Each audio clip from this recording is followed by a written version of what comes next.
जो 2021 में शामिल है।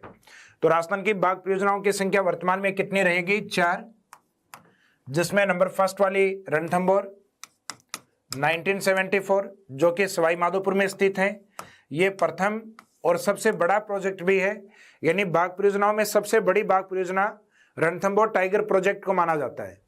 तो ये सबसे बड़ा प्रोजेक्ट है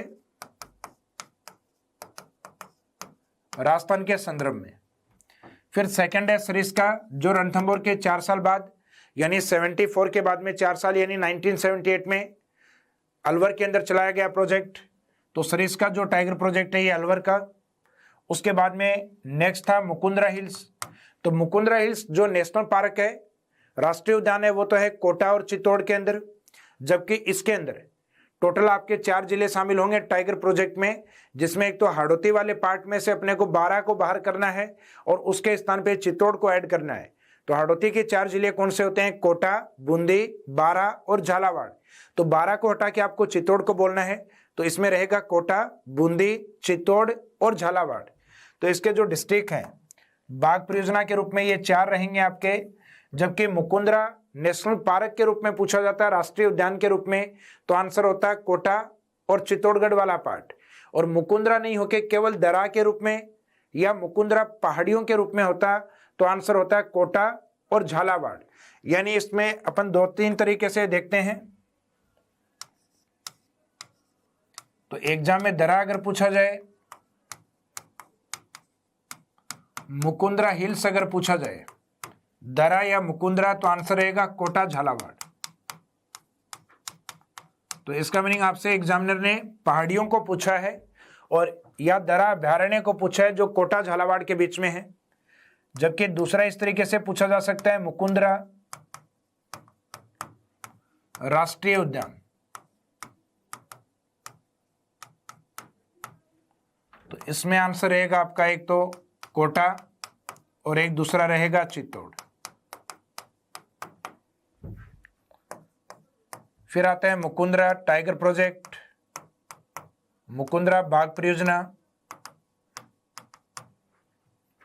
मुकुंदरा बाघ परियोजना में 4 डिस्ट्रिक्ट, जिसमें कोटा, बूंदी, बारा की जगह आपको लेना है चित्तौड़ को और झालावाड़। यानी हाड़ौती वाले डिस्ट्रिक्ट में 12 को बाहर कर देना है और चित्तौड़ की एंट्री करवानी है। तो ये वाला जो मुकुंदरा टाइगर प्रोजेक्ट है, इसका आंसर आपको अलग तरीके से देना है, यानी मुकुंदरा नेशनल पार्क से अलग हटकर, या यूं कहें दरा या मुकुंदरा पहाड़ियों से अलग हटकर। तो इसमें 4 जिले शामिल रहेंगे। इसके बाद में जो लेटेस्ट रामगढ़ विस्तारी है, इसमें डिस्ट्रिक्ट एक तो मेन बूंदी है और कुछ आंशिक भाग टाइगर प्रोजेक्ट में शामिल किया गया है भीलवाड़ा। जबकि रामगढ़ विस्तारी जो अभ्यारण्य है वो केवल बूंदी में है, जबकि टाइगर प्रोजेक्ट में बूंदी और उसके साथ भीलवाड़ा भी काउंट किया गया है। कैलाश सांखला, जिनका संबंध मुख्यतः जोधपुर से है, बाघों के संरक्षण के कारण इन्हें टाइगर मैन ऑफ इंडिया भी कहा जाता है। Tiger man of India Kailash Sankhala ji को कहा जाता है, जिन्हें 1992 में पद्मश्री और 2013 में राजस्थान रत्न पुरस्कार से नवाजा गया है।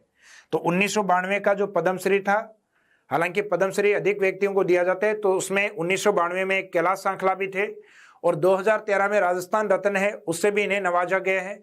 और इनके द्वारा लिखित कुछ प्रमुख कृतियां या पुस्तकें जो हैं वो टाइगर से संबंधित हैं, जैसे tiger land, the tiger, return of the tiger. तो tiger land, the tiger, the return of tiger, ये सभी जो पुस्तकें हैं ये कैलाश सांखला जी से संबंधित हैं, अर्थात टाइगर मैन ऑफ इंडिया से संबंधित हैं। इसके बाद में हम देखते हैं नेक्स्ट पॉइंट, रामसर साइट या आदर भूमि या नम भूमि। ये वो भूमि होती है, यानी वे आदर वो नम भूमि जहां जीवों को संरक्षण प्राप्त होता है। तो उन आदर भूमियों को जनरली हम रामसर साइट या वेटलैंड के रूप में देखते हैं। 1971 के अंदर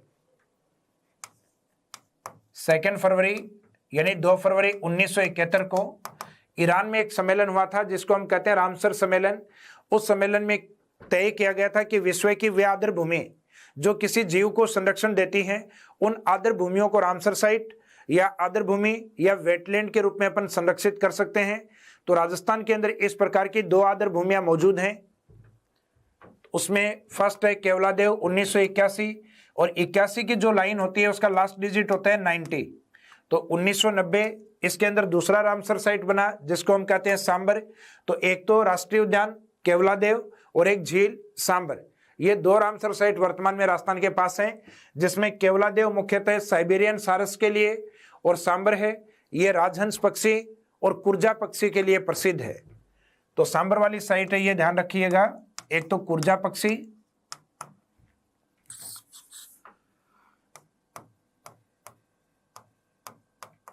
और दूसरा राजहंस पक्षी है उसके लिए प्रसिद्ध है। राजस्थान की जो संकटकालीन रामसर साइट है वो केवलादेव को माना जाता है, क्योंकि केवलादेव में बाणगंगा नदी के द्वारा जो बांध बना हुआ था जो बांध बना हुआ था अजान बांध, उस अजान बांध में और बाणगंगा नदी में धीरे धीरे पानी की गिरावट आ रही है।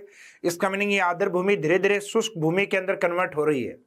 तो देश में दो संकटकालीन रामसर साइट मानी गई हैं, एक तो भारत के पूर्व में जिसे अपन लोकटक झील के रूप में जानते हैं,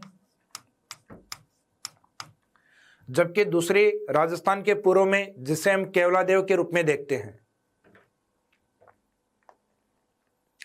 इसके बाद में आता है नेक्स्ट कंजर्वेशन रिजर्व। इनकी संख्या राजस्थान में वर्तमान में 14 है। अब ये कहां कहां पे लोकेटेड हैं, तो इसको याद रखने का एक तो तरीका अपने ये है, एक शब्द रहेगा आपका जब और एक रहेगा संग। तो ज्यादातर तो आपको इन दो शब्दों से याद हो जाएंगे। जैसे जब में से अगर हम जय को स्टार्ट करें पहले, तो जैसे एक तो रहेगा आपके जोड़बीड़, जोड़बीड़ जो कहां स्थित है, बीकानेर। एक जैसे रहेगा जवाई, जहां मुख्यतः लेपर्ड को संरक्षण प्राप्त होता है। तो जवाई डैम कहां पर आता है, जवाई डैम आता है पाली में। तो यहां पे जवाई लेपर्ड फर्स्ट और इसी नाम से वापस रिपीट होता है जवाई लेपर्ड सेकंड। तो ये भी यहीं पे स्थित है पाली के अंदर। तो एक तो ये जय वाले आपको याद रखने हैं, जोड़बीड़, जोड़बीड़ जहां अपन ऊंटों का प्रजनन केंद्र या अनुसंधान केंद्र भी अपन देखेंगे बीकानेर में। तो जोड़बीड़ है बीकानेर, और जवाई वाले जो दोनों हैं लेपर्ड या तेंदुए को जहां संरक्षण प्राप्त होता है, ये दोनों पाली के अंदर। तो तीन तो जैसे हो गए। फिर बैसे, तो बैसे एक तो रहेगा बिसलपुर, यह राजस्थान का सबसे पहला कंजर्वेशन रिजर्व है बिसलपुर। तो बिसलपुर कहाँ स्थित है, तो ये बनास नदी पे बना हुआ एक डैम जो मैंने आपको बताया था, ये स्थान का नाम भी है बिसलपुर टोंक। फिर एक बैसे रहेगा बीड़, बीड़ कंजर्वेशन रिजर्व जो झुंझुनू डिस्ट्रिक्ट में स्थित है। फिर बैसे रहेगा बांसियाल, बांसियाल जो खेतड़ी झुंझुनू में स्थित है। एक बांसियाल के पास में एक स्थान और आता है, उसमें बांसियाल बागोर, बांसियाल बागोर यह भी झुंझुनू में स्थित है। तो बांसियाल खेतड़ी झुंझुनू, बांसियाल बागोर यह भी खेतड़ी झुंझुनू वाले पार्ट में स्थित है। तो ये थोड़ा सा अलग हटके नाम है, तो इसको याद रखिएगा। तो बै वाले जो रहेंगे बिसलपुर को छोड़ के वो सामान्यतः बाकी झुंझुनू डिस्ट्रिक्ट में। तो बिसलपुर लगभग आपको ध्यान है टोंक, और बाकी जो बी बैसे बीड़ बांसियाल बांसियाल तो ये बाकी के झुंझुनू डिस्ट्रिक्ट के अंदर। तो बैसे अपने 4 हो गए और जय वाले 3, यानी इन दो शब्दों से अपने को आधे याद हो चुके 7। उसके बाद में संग यानी स और ग से अपने को याद रखने हैं। तो स वाले में एक तो रहेगा साकंबरी, ये वाला स यूज करेंगे साकंबरी। तो ये साकंबरी सांबर वाला नहीं होकर सीकर वाला है, जो सीकर और झुंझुनू बॉर्डर के पास में आता है। तो इसमें रहेगा एक तो सीकर और एक दूसरा रहेगा झुंझुनू डिस्ट्रिक्ट, मेन सीकर में है। दूसरा जो स है वो रहेगा सुंदा माता। तो सुंदा माता मंदिर है, ये आपको ध्यान है, ये जालोर, लेकिन इसमें जालोर के साथ सिरोही को भी काउंट किया जाएगा। तो ये जो स वाले हैं ये दो जिलों में आपके काउंट होंगे, शाकंबरी और सुंदा माता। तो इन दोनों को आपको याद रखना है, शाकंबरी सुंदा माता। इसमें सबसे ज्यादा जो बड़ा एरिया 14 कंजर्वेशन रिजर्व में वो शाकंभरी का माना जाता है, क्योंकि ये मुख्यतः 2 जिलों में विस्तृत है। तो शाकंभरी सबसे बड़ा है, बिसलपुर सबसे पहला है। तो 14 कंजर्वेशन रिजर्व में सबसे पहला बिसलपुर है। इसके बाद में तो जब संघ, और संघ के बाद में आपको लिखना है संघ कौन, RU, R से रोटू। संघ में हालांकि कुछ शब्द बचे हुए हैं। संघ में जो गय वाला है ये अपन ने अभी तक नहीं देखा है, तो गय वाले देखने के बाद में RU है उसको बाद में देखेंगे अपन। तो गय वाले हैं उसमें एक तो आएगा आपका गोगेलाव। गोगेलाव ये नागौर का स्थान है, तो ये नागौर में, और नागौर के पास में आता है गुड्डा विश्नोई, जोधपुर के अंदर। तो गए वाले 2 रहेंगे, एक तो गोगेलाव और एक गुड्डा विश्नोई। गोगेलाव नागौर में, ये RS वाले एग्जाम में भी पूछा गया है, तो इसका मीनिंग एक इंपॉर्टेंट है। नागौर वाले हालांकि थोड़े से ज्यादा इंपॉर्टेंट है, बाकी कई तो ऐसे हैं जिनके नाम अपने को ऑलरेडी याद हैं। तो जिनके नाम याद हैं वो आपके लिए इंपॉर्टेंट नहीं है। जैसे बीड, तो बीड अपन ने शेखावाटी में पढ़ा हुआ है। बिसलपुर, तो बिसलपुर अपना पहले आ चुका है नदियों में। और एक सामान्यतः जो अपन पढ़ते हैं पाली की ओर, अर्थात जवाई, तो जवाई भी अपना आ चुका है नदियों में। तो जो पहले रिपीट हो चुके हैं कहीं ना कहीं वो इंपॉर्टेंट नहीं, जो कुछ नए नाम आ रहे हैं वो आपके लिए इंपॉर्टेंट है। जैसे बांसियाल, वो कहीं पे भी नहीं आया और वापस रिपीट भी नहीं होगा, इसलिए आपके लिए इंपॉर्टेंट है। जबकि गुड्डा विश्नोई, गोगेलाव, तो गोगेलाव शब्द ये भी वापस रिपीट नहीं होगा। फिर मैंने बात की थी RU की, तो R का मीनिंग जो रोटू है ये भी नागौर में। U का मीनिंग है उम्मेदगंज पक्षी विहार, ये मुख्यतः पक्षियों के लिए कंजर्वेशन रिजर्व जो कहां पर है, कोटा के अंदर। तो ये जो स्टार्टिंग वाले जो अपन ने किए थे 2 शब्दों के अंदर, ये टोटल 7 हो चुके थे अपने जब के अंदर। संघ में वापस अपन ने 2-2 किए यानी 4, तो टोटल 11 आपके इन्हीं शब्दों में हो जाते हैं। उसके बाद में 12 और 13 और एक जो नवीनतम बनाया गया है उसका नाम है मनसा माता।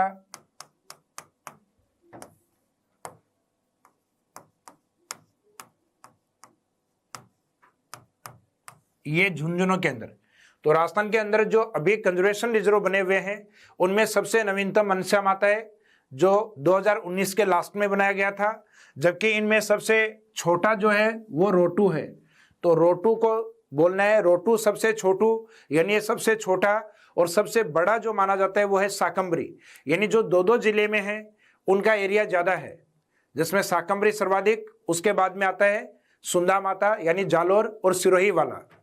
तो राजस्थान के 14 कंजर्वेशन रिजर्व के बाद में हम देखेंगे नेक्स्ट आखेट निषेध। तो आखेट निषेध यानी वह क्षेत्र जो शिकार के लिए प्रतिबंधित है 33 हैं, और इसमें से अकेले जोधपुर में कितने हैं, 7। तो 33 का मीनिंग एक तो आपको ये नहीं लेना कि राजस्थान के हर एक जिले में 1-1 है, अकेले जोधपुर के पास 7 है। तो आखेट निषेध की संख्या राजस्थान में 33, सर्वाधिक किस जिले में, जोधपुर में। एक बड़े को और एक छोटे को आपको याद रखना है, 33 के 33 अपने को नहीं देखने यहाँ पर। तो राजस्थान का सबसे बड़ा आखेट निषेध कोटसर सामंतसर जो कि चूरू बीकानेर के बॉर्डर पे है, और एक सबसे छोटा है, ये अपन ने पहले एक लेक भी पढ़ी है, झील भी पढ़ी है, कनक सागर। कनक सागर या जो हम कहते हैं दुगारी डैम, तो वो वाला ही है कनक सागर।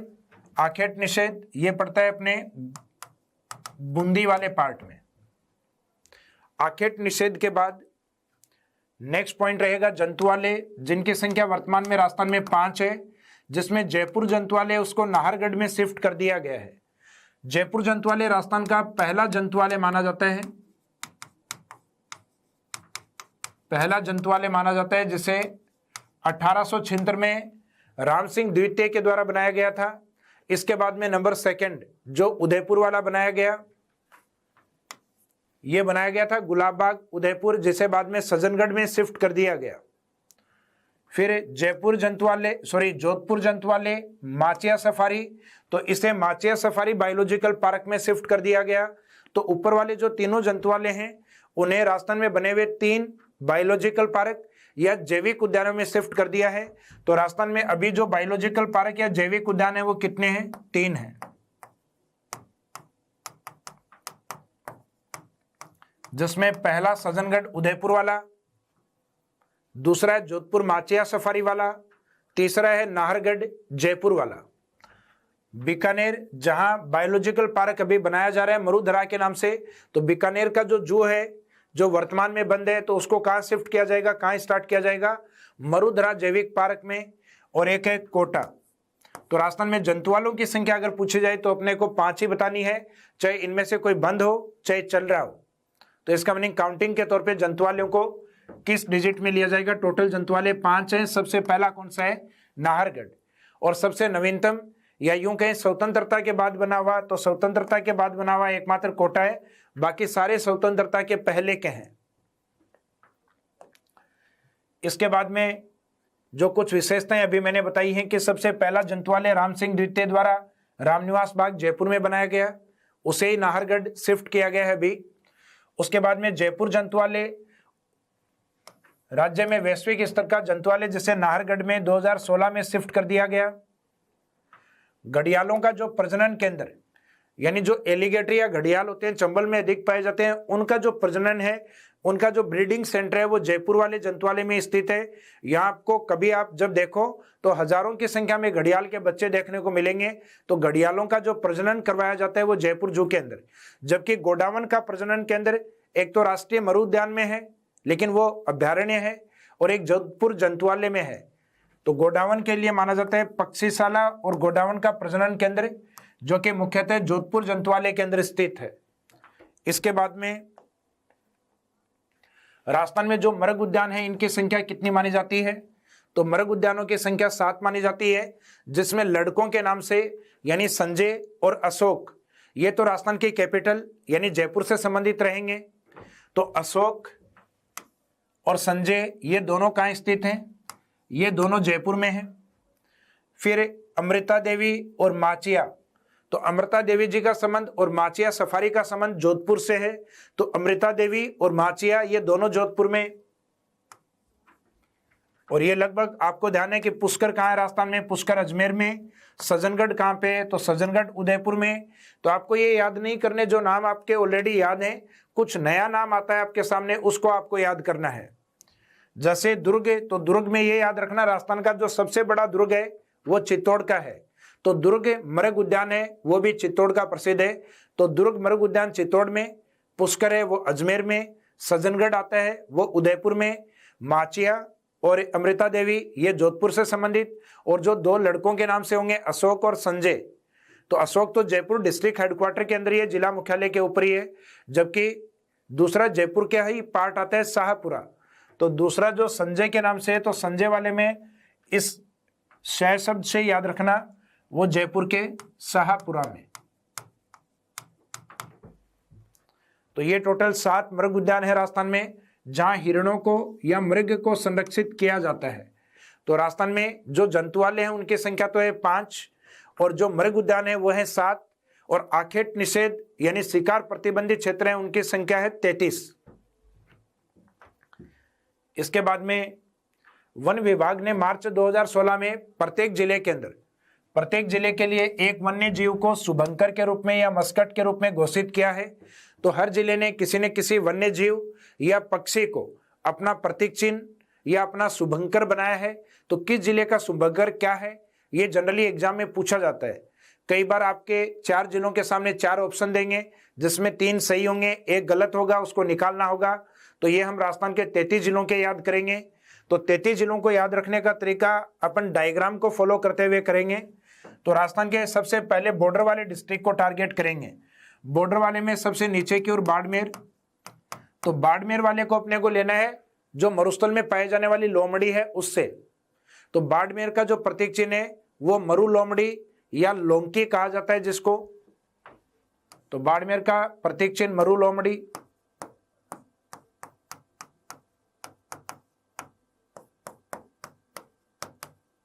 लोंकी ये लोकल में बोलते हैं लोंकी। बाड़मेर के जस्ट ऊपर की ओर है जैसलमेर। जैसलमेर में आपको ध्यान है राष्ट्रीय मरु उद्यान जहां 2 प्रमुख जीव हैं, एक तो गोडावन और एक चिंकारा। तो उसमें ज्यादा संकटकालीन कौन है? ज्यादा संकटकालीन गोडावन है अपने यहाँ। तो गोडावन को तो जैसलमेर किसी को नहीं देगा। गोडावन को तो अपने पास रखेगा, लेकिन इस साइड में ऊपर की ओर श्री गंगानगर के पास अभ्यारण्य नहीं है, तो ये कहते हैं हमारे पास तो अभ्यारण्य ही नहीं है, किस जीव को हम प्रतीक चिन्ह बनाए? तो जैसलमेर इनको उधार देगा, क्या देगा? गोडाउन तो अपने पास रखेगा, तो दूसरा इनके पास चिंकारा है जो राजस्थान का राज्य पशु है, तो ये चिंकारा प्रतीक चिन्ह होगा श्री गंगानगर का। तो जैसलमेर के पास दो होते हैं, गोडावन चिंकारा, चिंकारा को दिया गंगानगर को, गोडावन को रखा अपने पास। मरु लोमड़ी थी नीचे वाले जिले यानी बाड़मेर की ओर, और बीच में जो बचा है बीकानेर, बीच वाला जो बीकानेर बचा है, यहां का जो प्रतीक चिन्ह है वो लिया जाता है बटवड़ पक्षी को। ये रेत में बैठता है, इस कारण इसे रेत का तीतर भी कहा जाता है, रेत का तीतर। तो रेत का तीतर कौन सा पक्षी है? तो ये मानते हैं हम बटवड़ को। तो इंटरनेशनल बॉर्डर पे जो 4 डिस्ट्रिक्ट हैं, गंगानगर, बीकानेर, जैसलमेर, बाड़मेर, इसमें बाड़मेर का मरु लोमड़ी, जैसलमेर के 2 होते हैं, जिसमें एक होता है आपका चिंकारा और एक गोडावन। यानी यहाँ राष्ट्रीय मरु उद्यान में 2 जीव प्रसिद्ध है, लेकिन प्रतीक चिन्ह इसका शुभंकर के रूप में एक ही है, गोडावन। चिंकारा को ये किसको देगा? गंगानगर को। बीकानेर के पास अपने नाम से यानी बै से मिलता जुलता बटवड़, जिसे सैंड गाउज या रेत का तीतर भी कहा जाता है। सैंड यानी रेत, गाउज यानी तीतर के रूप में लिया जाता है, तो इसे हम सैंड गाउज भी कहते हैं, सैंड गाउज, बटवड़ तीतर। तो ये अपने इंटरनेशनल बॉर्डर वाले याद हो गए। अब इंटरनेशनल बॉर्डर के बाद में हम टारगेट करेंगे बीकानेर संभाग को। तो बीकानेर संभाग में 4 जिले आते हैं, बीकानेर, गंगानगर, जिनका हम देख चुके हैं। अब इसके सामने वाले जो जिले हैं, जैसे एक हनुमानगढ़ वाला जो पार्ट है, तो हनुमानगढ़ में आप याद रखिएगा, हनुमानगढ़ में छोटा किला है, बटनेर का किला बहुत बड़ा नहीं है, तो हनुमानगढ़ में छोटा किला है, यानी छोटा किलकिला। यहां का जो प्रतीक चिन्ह है छोटा किलकिला, ये वो पक्षी है जिसको हम किंग फिशर भी कहते हैं। तो किंग फिशर जो एक ब्रांड है, तो उसका हिंदी मीनिंग क्या है? छोटा किलकिला। उसके जस्ट नीचे चूरू, और चूरू के तालछापर अभ्यारण्य में कौन से हिरण प्रसिद्ध हैं? काले हिरण। तो चूरू का जो प्रतीक चिन्ह है ये रहेगा हिरण से, कैसे? काले हिरण। और चूरू के टच में जो डिस्ट्रिक्ट है झुंझुनू, झुंझुनू जो डिस्ट्रिक्ट है, इसका प्रतीक चिन्ह भी रंग में चूरू जैसा ही रहेगा, यानी काला, लेकिन इसमें बोला जाएगा काला तीतर। तो बीकानेर वाला था रेत वाला तीतर और झुंझुनू वाला है काला तीतर। तो शेखावाटी के 2 जिलों का प्रतीक चिन्ह काला रहेगा, चूरू का काले हिरण, झुंझुनू का काले तीतर। फिर बचा शेखावाटी वाले के अंदर सीकर वाला पार्ट, तो सीकर को हम कवर करेंगे। राजस्थान के कुछ पूर्वी स्थान है उनके साथ, जैसे ये अर्धचंद्राकार जिला है सीकर, इस साइड में ये है अलवर, और अलवर के जस्ट पास में इधर वाला डिस्ट्रिक्ट है भरतपुर। और इन तीनों के जो प्रतीक चिन्ह है वो एक शब्द से लिए जाएंगे, स से। सीकर का स से लिया जाएगा साहिन, साहिन जो कि बाज की एक प्रजाति है, यानी बाज का ही एक नाम है साहिन। तो साहिन या बाज यानी स से सीकर वाला है साहिन। अलवर वाला भी स से रहेगा, सांभर, ये वन्य जीव होता है अलवर की ओर सांभर। और भरतपुर वाला आपको ध्यान है साइबेरिया की ओर से आने वाले साइबेरियन सारस, तो सारस याद रखो, चाहे साइबेरियन सारस।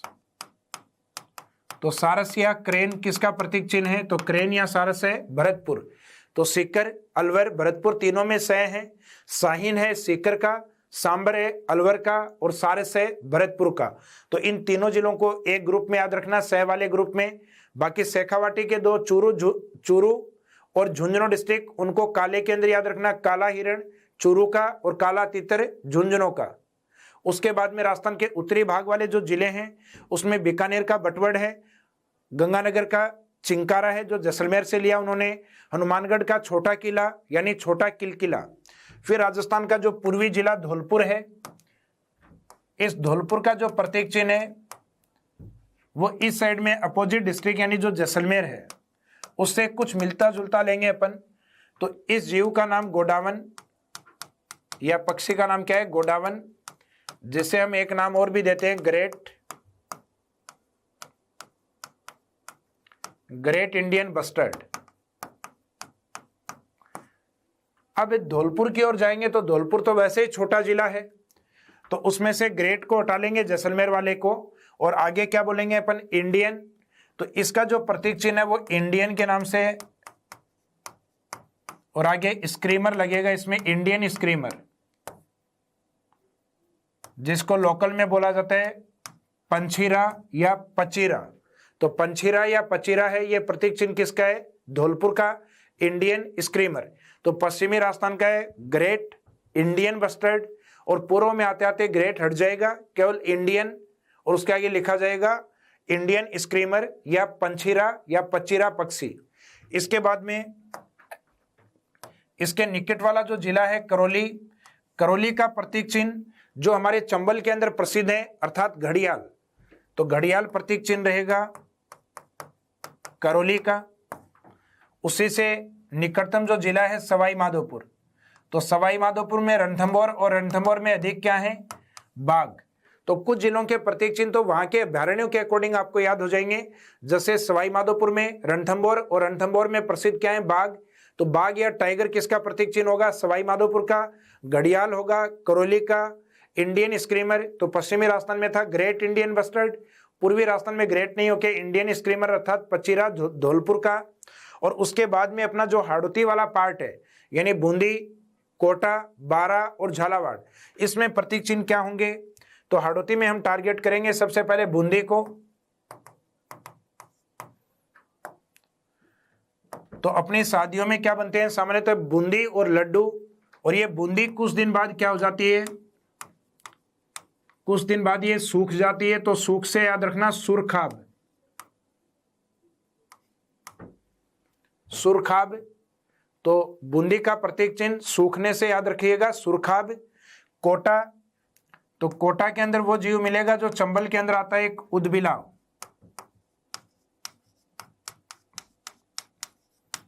उदबिलाव। कोटा के पास में 12 डिस्ट्रिक्ट है, तो 12 में अपने को एक संख्या को बोलना है 12, 12 मगरमच्छ, 12 मगरमच्छ, 12 मगरमच्छ। तो कितने मगरमच्छ, 12 मगरमच्छ। तो 12 का प्रतीक चिन्ह मगरमच्छ होगा, क्रोकोडाइल होगा, जबकि करौली का प्रतीक चिन्ह था घड़ियाल, तो करौली में घड़ियाल, और 12 क्या है, मगरमच्छ। तो 12 मगरमच्छ। और झालावाड़ की ओर आपको ध्यान है, झालावाड़ की ओर मुकुंदरा हिल्स है, जहां गागरोनी तोते और गागरोन का किला प्रसिद्ध है, तो यहां का प्रतीक चिन्ह होगा गागरोनी तोता, झालावाड़। तो हाड़ौती के 4 को टारगेट करते हैं, तो बूंदी का, तो बूंदी में सूखने से याद रखिएगा सुरखाब, कोटा का उदबिलाव, 12 मगरमच्छ, झालावाड़ का गागरोन का किला यानी उससे संबंधित गागरोनी तोते। अब उसके बाद में हम राजस्थान के इस वाले हिस्से की ओर आते हैं, पश्चिम की ओर। तो इसमें एक अपना जो ये अजमेर संभाग वाला पार्ट है, जिसमें अजमेर है, उसके जस्ट नीचे भीलवाड़ा है, इसके इधर टोंक है, और अजमेर के ऊपर की ओर ये जस्ट नागौर। इनके प्रतीक चिन्ह याद करेंगे, यानी अजमेर संभाग के, जिसमें भीलवाड़ा का प्रतीक चिन्ह राष्ट्रीय पक्षी यानी मोर, इसके ऊपर है जो अजमेर है वो खड़े मोर के रूप में यानी खड़मोर। ये जीवों के नाम है, तो अपने को याद इसी तरीके से रखना, नीचे वाला मोर, ऊपर वाला खड़मोर। तो मोर, खड़मोर, भीलवाड़ा, अजमेर। टोंक है, वहां का प्रतीक चिन्ह आता है हंस, जबकि नागौर है, वहां का आता है राजहंस। तो कहीं ना कहीं इन चारों के जो नाम है एक दूसरे से मिलते जुलते हैं, जैसे अजमेर भीलवाड़ा का, तो भीलवाड़ा का मोर, तो अजमेर का खड़मोर, टोंक का हंस है तो नागौर का राजहंस है। यानी ऊपर वाले का नाम थोड़ा बड़ा लेंगे, जैसे हंस है तो ऊपर राजहंस, नीचे मोर है तो उसके ऊपर है खड़मोर। तो इन 4 जिलों के ये प्रतीक चिन्ह है। उसके बाद में राजस्थान का जो दक्षिणी भाग है, राजस्थान का दक्षिणी भाग जहां पे डिस्ट्रिक्ट होता है बांसवाड़ा, तो नीचे की ओर जमीन में नीचे की ओर क्या होता है, जल। तो बांसवाड़ा का प्रतीक चिन्ह कुछ ऐसा ही है, जल पीपी के नाम से, जल पीपी। डूंगरपुर है, तो डूंगरपुर का आपको जांग के नाम से याद रखना है, जांग हिल। यानी बांसवाड़ा राजस्थान के पद या पांव माने नीचे वाला हिस्सा, तो पांव के ऊपर का हिस्सा जांग के रूप में देखते हैं अपन। तो ये जो डूंगरपुर है ये राजस्थान के जांग के रूप में यानी जांगिल। तो यहाँ का जो प्रतीक चिन्ह है डूंगरपुर का, ये जांगिल। राजस्थान का जो नवीनतम जिला प्रतापगढ़ है, वहां सीता माता में सबसे प्रसिद्ध जो जीव है अर्थात उड़न गिलहरी। तो प्रतापगढ़ का जो प्रतीक चिन्ह ये उड़न गिलहरी माना जाता है। जबकि प्रतापगढ़ किस जिले से बना हुआ है? चित्तौड़। तो चित्तौड़ का अधिकांश भाग है वो अलग होकर ही प्रतापगढ़ बना। तो चित्तौड़गढ़ कहता है कि मेरे पास कोई विशेष जीव नहीं है, तो प्रतापगढ़ उसको देता है, यानी सीता माता अभ्यारण्य का एक जीव आता है चौसिंगा, यानी जो चित्तौड़ के शब्द च से मिलता जुलता है। तो इसके जस्ट ऊपर वाला जो रहेगा आपका चित्तौड़गढ़, यहां का प्रतीक चिन्ह रहेगा चौसिंगा। जबकि प्रतापगढ़ है वहां का रहेगा उड़न गिलहरी सीता माता अभ्यारण्य। तो प्रतापगढ़ का फेमस जीव ही है जो उड़न गिलहरी सीता माता अभ्यारण्य का जीव है। इसके बाद में इस साइड में जो उदयपुर है, उदयपुर वाला आपको याद रखना पड़ेगा, ये कब्र बिजू वन्य जीव होता है, कब्र बिजू। इसके जस्ट ऊपर की ओर जो राजसमंद वाला पार्ट है, राजसमंद की ओर कुंभलगढ़ है, और कुंभलगढ़ में देश के सर्वाधिक भेड़िए हैं। तो भेड़िए प्रतीक चिन्ह किसका है? तो भेड़िया प्रतीक चिन्ह या भेड़िए प्रतीक चिन्ह है राजसमंद का, क्योंकि भेड़िए सर्वाधिक कुंभलगढ़, और कुंभलगढ़ का अधिकांश एरिया, कुंभलगढ़ का अधिकांश एरिया राजसमंद की ओर। इसके बाद में और जिले अगर हम देखें, इसमें बचे हुए जो जिले हैं उसके अंदर एक तो उदयपुर के पश्चिम की ओर सिरोही। तो सिरोही में माउंट आबू, और माउंट आबू के प्रसिद्ध क्या है? जंगली मुर्गे। तो जंगली मुर्गियां या जंगली मुर्गे सिरोही के प्रतीक चिन्ह। सिरोही के जस्ट पास में जालोर, जालोर सुंदा माता वाला जो क्षेत्र है वो प्रसिद्ध है, मुख्यतः किसके लिए? भालू के संरक्षण के लिए। तो इसका प्रतीक चिन्ह बियर या भालू को माना जाता है। फिर आता है बाड़मेर। तो बाड़मेर का अपन ने देखा था स्टार्टिंग में मरु लोमड़ी, और इसके टच में है पाली, इसके टच वाला डिस्ट्रिक्ट है पाली। और पाली में मैंने आपको जवाई बांध, और जवाई बांध कंजर्वेशन रिजर्व में करवाया था, उसके साथ जवाई लेपर्ड लिखवाया था, लेपर्ड यानी तेंदुआ। तो मुख्यतः पाली का जो प्रतीक चिन्ह है वो तेंदुआ है। यह भी अच्छा क्वेश्चन है एग्जाम की दृष्टि से।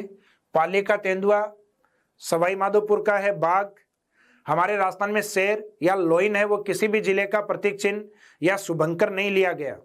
अब बचे हुए जो जिले हैं उसमें एक तो जोधपुर संभाग, यानी जोधपुर संभाग वाला जो पार्ट है, ये वाला जो पार्ट है, तो इस एरिया में खिंचन गांव में सबसे ज्यादा कुर्जा पक्षी आते हैं। तो जो कुर्जा है वो प्रतीक चिन्ह है जोधपुर का। नागौर का जो राजस्थान के बीचों बीच राज करता है उसका है राजहंस, और हंस किसका था? टोंक का, जो मैंने आपको बता दिया था। और जयपुर का जब मैंने अभ्यारण्य करवाए थे उस टाइम बताया था कि सीता माता अभ्यारण्य की ओर जो डॉट वाला हिरण पाया जाता है, व्हाइट डॉटेड, जिसके ऊपर होते हैं चीतल, चकते वाला हिरण, तो वो है जयपुर का प्रतीक चिन्ह। और जयपुर के जस्ट पूर्व की ओर दौसा, उसका प्रतीक चिन्ह काफी प्यारा सा जीव है जिसको हम कहते हैं खरगोश।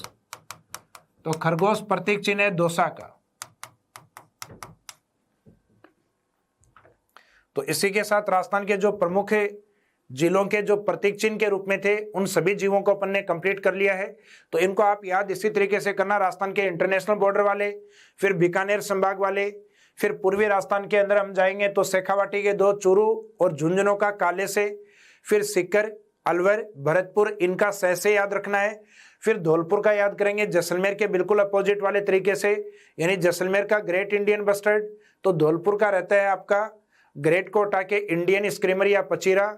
करौली का रहता है अपने घड़ियाल, जैसे बारा का बारा मगरमच्छ। उसके बाद में सवाई माधोपुर का रणथंभौर के कांड याद आ जाएगा कि वहां के बाघ है। फिर हाड़ौती को टारगेट किया था बूंदी, कोटा, बारा, झालावाड़। फिर उसके बाद में राजस्थान का उदयपुर संभाग और अजमेर संभाग वाले जिले। तो लगभग राजस्थान को इस तरीके से अपने को कवर करके चलना है, अलग अलग पोर्शन के जीवों को एक ग्रुप में याद करके।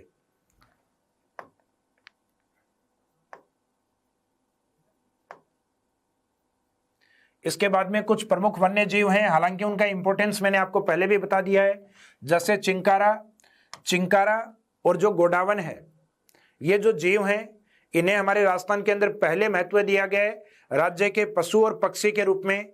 तो चिंकारा को 1981 और गोडावन है उसको भी प्रतीक चिन्ह के रूप में या अपने राजस्थान के राज्य पक्षी के रूप में 1981 में अपनाया गया। जबकि वनस्पतियों को महत्व बाद में दिया गया है, जैसे राजस्थान वृक्ष, राज्य वृक्ष खेजड़ी और राज्य का जो पुष्प है रोहिड़ा, उनको इंपॉर्टेंस दिया गया है, दोनों को 1983 में। तो ये आप याद रखिए, जीवों को हम पहले रखेंगे और वनस्पति वाले जो महत्व हैं वो अपन ने बाद में दिए हैं। तो चिंकारा राज्य पशु 1981 में घोषित किया गया। तो राज्य पशु भी राजस्थान में 2 हैं, एक ऊंट भी है, लेकिन ऊंट वन्य जीवों में काउंट नहीं है। ऊंट आता है अपने पशुधन श्रेणी के अंदर। तो अपने राजस्थान के अगर राज्य पशु पूछे जाएं तो राज्य पशु तो अभी राजस्थान में 2 हैं स्टेट एनिमल, एक चिंकारा और एक ऊंट। और वन्य श्रेणी में अगर पूछा जाए तो आंसर रहेगा केवल चिंकारा, और पशुधन श्रेणी में पूछा जाए तो आंसर रहेगा केवल ऊंट। इसका वैज्ञानिक नाम गजेला गजेला भी है। राजस्थान में एंटीलोप यानी जो छोटी हाइट वाले हिरण है वो अधिक पाए जाते हैं। चिंकारा के लिए एक तो नाहरगढ़ अभ्यारण्य, चूरू का तालछापर भी प्रसिद्ध है काले हिरण के लिए, और एक राष्ट्रीय जो मरु उद्यान है ये इसके लिए प्रसिद्ध है। इसके अलावा दूसरा है गोडावन। गोडावन इसको भी 1981 में राज्य पक्षी का दर्जा दिया गया, जिसका वैज्ञानिक नाम है एरिडियोटिस निग्रिसेप्स। एरिडियोटिस निग्रिसेप्स के नाम से इसको जानते हैं। और इसका जो दूसरा शब्द है ग्रेट इंडियन बस्टर्ड या सोन चिड़िया भी इसको कहा जाता है। इसके कुछ प्रजनन केंद्र जो मैंने आपको पहले भी बताए, जोधपुर जंतुआलय में, जैसलमेर राष्ट्रीय मरु उद्यान में, और एक बारा के सोरसन के अंदर। राष्ट्रीय मरु उद्यान में ये पक्षी सर्वाधिक पाया जाता है, यानी जैसलमेर की ओर ये पक्षी सबसे ज्यादा है, और जैसलमेर का शुभंकर या प्रतीक चिन्ह के रूप में भी अपनाया गया है। राजस्थान में संकटकालीन प्रजातियों में इसको शामिल किया गया है। इसके संरक्षण के लिए राज्य सरकार के द्वारा एक एक्ट या अधिनियम भी बनाया गया, गोडावन संरक्षण अधिनियम 2014। और राजस्थान के अंदर ऊंटों के संरक्षण के लिए अधिनियम भी 2014 में बना, और ऊंट को राजस्थान का राज्य पशु 2014 में घोषित किया गया। तो चिंकारा तो है राज्य पशु 1981 से, और ऊंट है 2014 से, और राजस्थान का जो पक्षी है वो भी 1981 से ही राज्य पक्षी अर्थात गोडावन प्रसिद्ध है। फिर है गागरोनी तोता, जो मैंने आपको बता दिया था कि ये मुख्यतः अपने मुकुंदरा हिल्स है उस क्षेत्र से संबंधित है। इसे हीरामन तोता भी कहा जाता है। वैज्ञानिक नाम के रूप में अलेक्जेंड्रिया पैराकिट इसको जनरली हम कहते हैं। तो अलेक्जेंड्रिया पैराकिट यह जो गागरोनी तोता है तो ये मुख्यतः गागरोन फोर्ट यानी झालावाड़ वाले क्षेत्रों की ओर अधिक है। दरा अभ्यारण्य की ओर, या यूं कहें मुकुंदरा नेशनल पार्क, दरा अभ्यारण्य होता जाता है कोटा झालावाड़ के बीच में, और मुकुंदरा हिल्स नेशनल पार्क है यह आ जाता है अपने कोटा और चित्तौड़गढ़ के बीच में। तो सामान्यतः दोनों ही क्षेत्रों में ये तोता प्रसिद्ध है, और ये झालावाड़ का प्रतीक चिन्ह भी है, यानी झालावाड़ के शुभंकर के रूप में भी। तो इसी के साथ अपना जो वन्य जीव और उसका जो संरक्षण का जो टॉपिक है ये कंप्लीट होता है। Thank you.